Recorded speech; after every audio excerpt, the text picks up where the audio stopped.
The Wild West had strong cowboys, quick shooters, and bold outlaws. They fought enemies, robbed banks, and tried to live freely. Movies make them look powerful and fearless, but real life was much harder. Many of them died young and in terrible ways. They were killed by bullets, disease, alcohol, or betrayal. Most did not get happy endings. Their stories show that the Wild West was not just exciting, it was dangerous and deadly.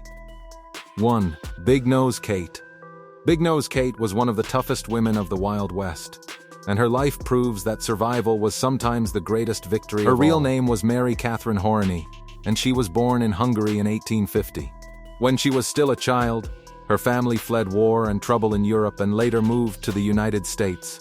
They settled in Iowa, hoping for a peaceful new life. Sadly, that peace did not last long. Kate lost both her parents while she was still very young, and by the age of 15, she was completely on her own in a harsh world. With no family to protect her, Kate learned to rely on herself. She was smart, bold, and not afraid of danger. Over the years, she worked many jobs just to survive. She became a nurse, a gambler, and a barmaid, moving from town to town as the West expanded. These were not easy jobs, especially for a woman, but Kate was strong-willed and refused to give up. Her sharp tongue and fearless attitude earned her the nickname Big Nose Kate, a name she carried proudly. Kate is most famous for her stormy relationship with Doc Holliday, a sickly dentist who became a gambler and gunfighter. Despite his illness and violent lifestyle, Kate loved him deeply.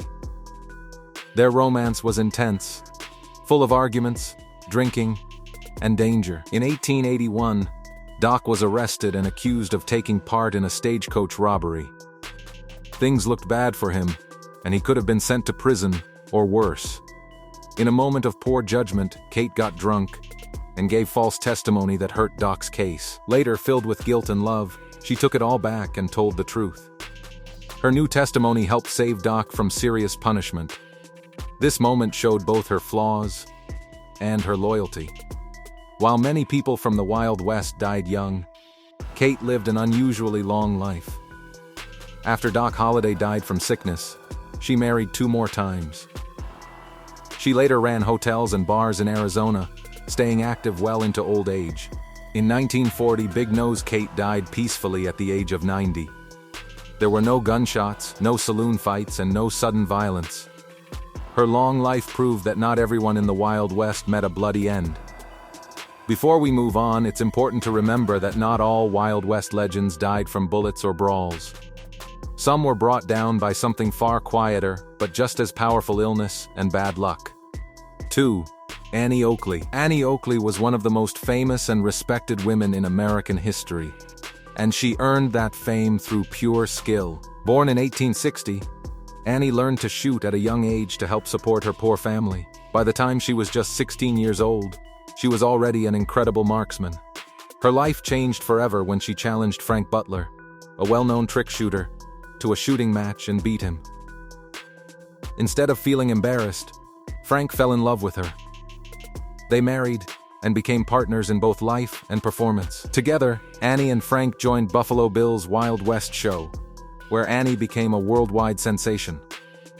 She could shoot playing cards turned sideways, hit coins thrown into the air, and perform difficult tricks with perfect accuracy.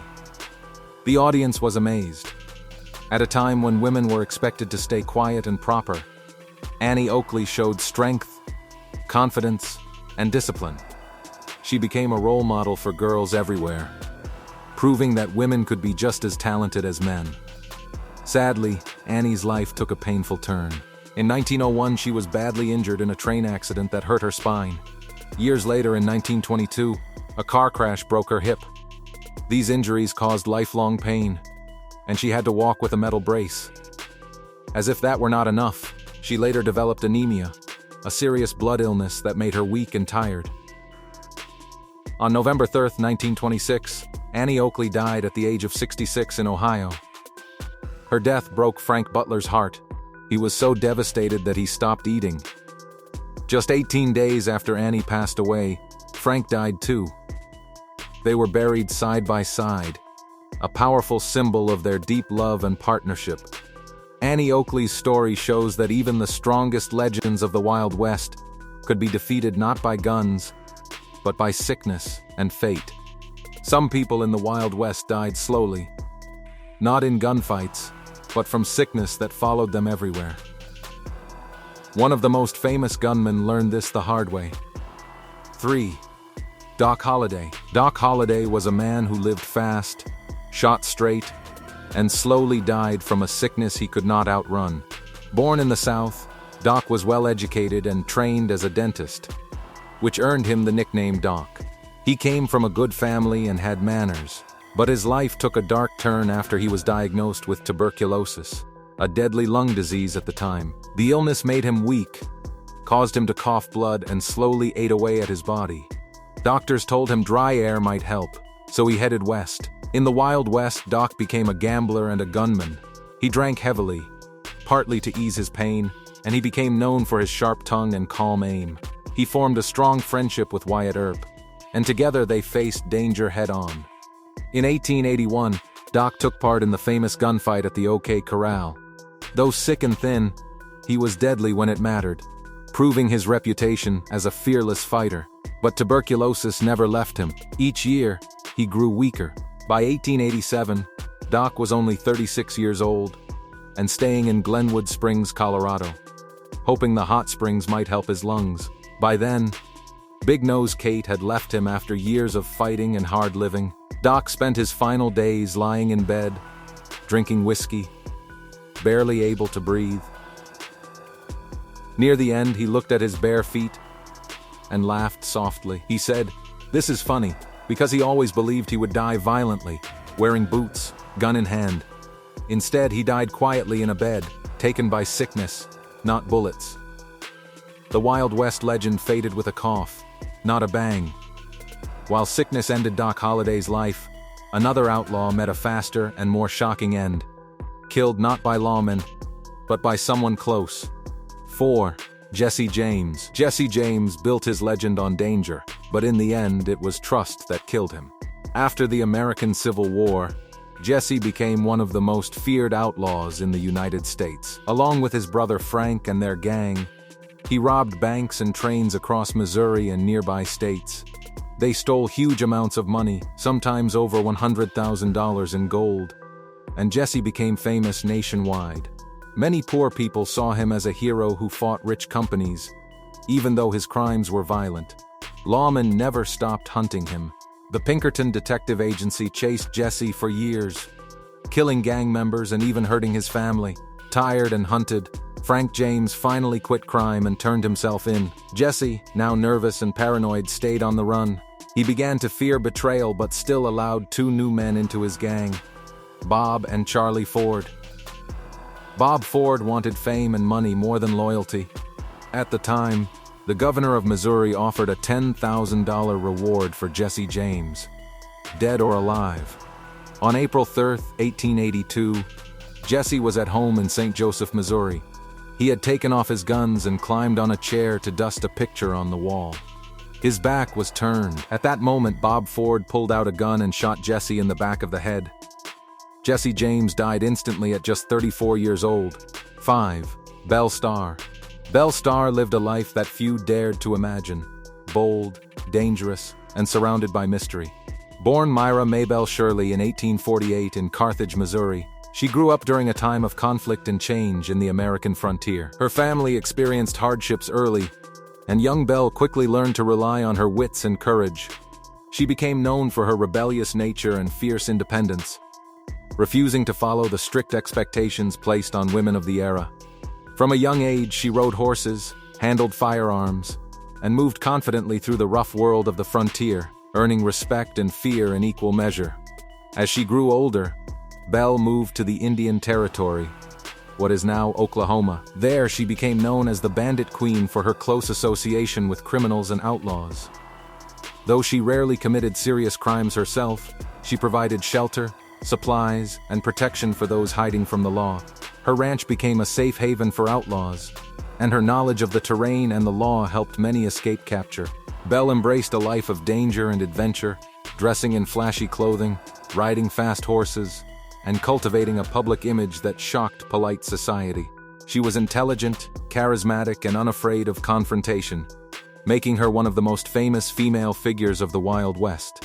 Belle's personal life reflected her love of risk. She married 2 men involved in criminal activities, and both died in gunfights, yet she never abandoned her bold lifestyle.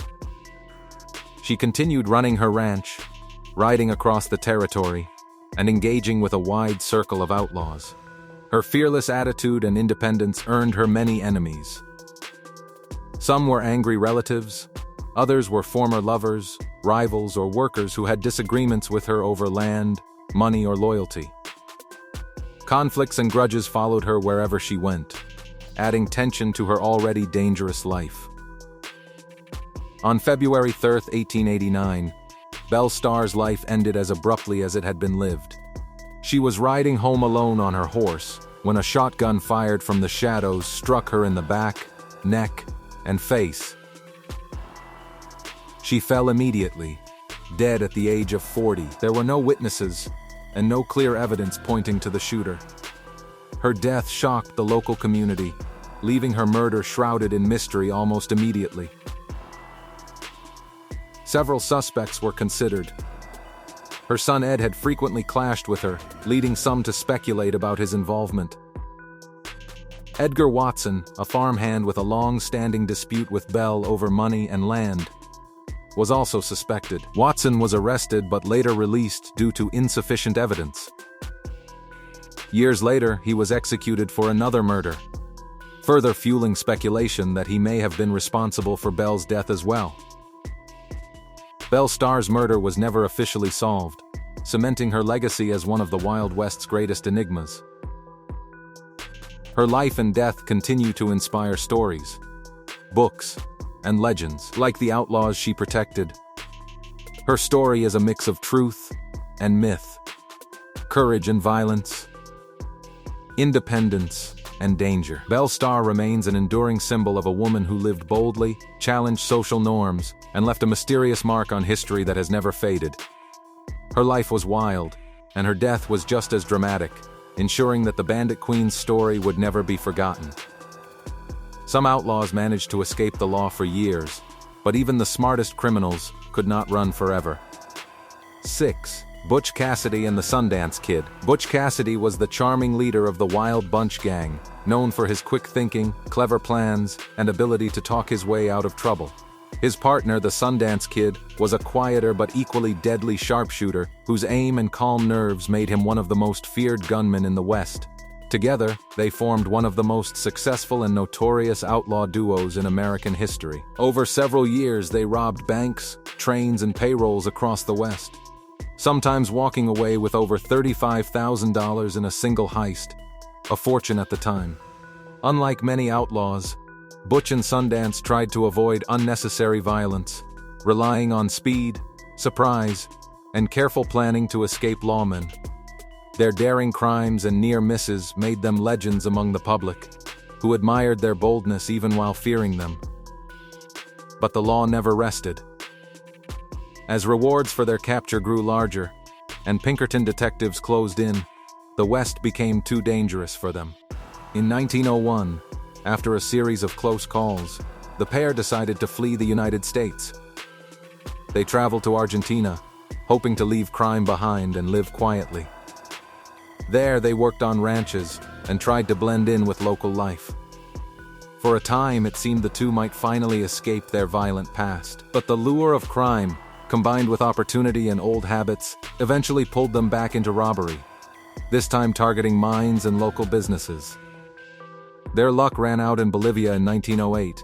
After robbing a mining payroll, they were surrounded by Bolivian police in the town of San Vicente. The men took shelter in a small house and fought through the night, exchanging bullets with lawmen who refused to back down. By morning, both men were dead. Most accounts suggest Sundance was shot first, a bullet to the head ending his life instantly. Butch's death is less clear. He may have taken his own life to avoid capture, or the police may have killed him. Both were in their early 40s. Rumors circulated for years that Butch had survived and returned secretly to the United States, but official records confirm that the bodies buried in Bolivia were indeed the famous outlaws. The story of Butch Cassidy and the Sundance Kid is one of daring, clever escapes, and ultimately, fatal consequences. They lived fast, robbed boldly, and tried to outsmart the law for years, but in the end, bullets in a faraway country closed the final chapter of their extraordinary lives. Their legend lives on, reminding the world that even the cleverest criminals cannot escape the consequences forever. 7. Calamity Jane. Calamity Jane was one of the most colorful and notorious women of the Wild West, a figure whose life blurred the line between myth and reality. Born Martha Jane Canary in 1852, she grew up in Missouri before heading west with her family. From a young age, she showed courage, skill, and a fierce independence that would define her life. Unlike most women of her time, she refused to follow strict social rules. She wore men's clothing, rode horses long distances, and handled firearms with ease, earning respect and sometimes fear from those around her. Her rough appearance and daring deeds quickly made her a local legend, but it was her stories that would make her famous nationwide. Jane claimed to have served as a scout for the U.S. Army and to have ridden with the Pony Express, though historians debate how much of this is true. Regardless of the facts, her adventures captivated audiences. She swore freely, drank heavily, and told tall tales about life on the frontier, never worrying about whether anyone believed her. Her life was full of drama, danger, and independence, living on her own terms in a world dominated by men. One of the most enduring aspects of Calamity Jane's story was her love for Wild Bill Hickok. She adored him deeply. 8. Buffalo Bill Cody. Buffalo Bill Cody was a man whose life seemed larger than the frontier itself. Born William Frederick Cody in 1846, he grew up learning to ride horses, hunt, and survive in the wilderness. By his teens, he was already an expert hunter and marksman, taking part in buffalo hunts that supplied meat and hides for the growing towns of the West. His skill and courage earned him fame early on, and he later served as a scout for the U.S. Army during conflicts with Native American tribes. His life in the Wild West was full of adventure, danger, and daring exploits that captured the imagination of the public. Buffalo Bill's fame soared when he turned his experiences into entertainment. In the 1880s, he created his Wild West shows, a traveling spectacle that featured cowboys, sharpshooters, Native American performers, and reenactments of battles and hunts. Audiences across America and Europe flocked to see his shows, amazed by the speed of horseback riders, the accuracy of his sharpshooters, and the excitement of his storytelling. He became a household name, a symbol of the West, and amassed great wealth. But time eventually caught up with him. In his later years, Buffalo Bill's health began to fail. Kidney disease left him weak and in pain. On January 10, 1917, at the age of 71, he passed away at his sister's house in Denver, Colorado. Even in death, drama seemed to follow him. Snowstorms delayed his funeral, and his body had to be embalmed and preserved for months, while family and communities argued over his final resting place. Buffalo Bill was buried at Lookout Mountain in Colorado, but rumors quickly circulated that his body had been stolen or replaced, adding another layer of legend to his life. True to form, even in death, Buffalo Bill remained a showman. 9. Bat Masterson. Bat Masterson was one of the rare figures of the Wild West who lived long enough to walk away from violence. Born in 1853, he grew up during a time when danger was part of daily life on the frontier. As a young man, Bat became skilled with a gun and earned a reputation as someone who could stay calm in deadly situations. He survived numerous gunfights that killed many of his peers, proving he was both tough and smart. Over time, he became a respected lawman and served as a sheriff in Dodge City, Kansas, one of the most dangerous towns in the West. Bat often worked alongside famous names like Wyatt Earp and Doc Holliday.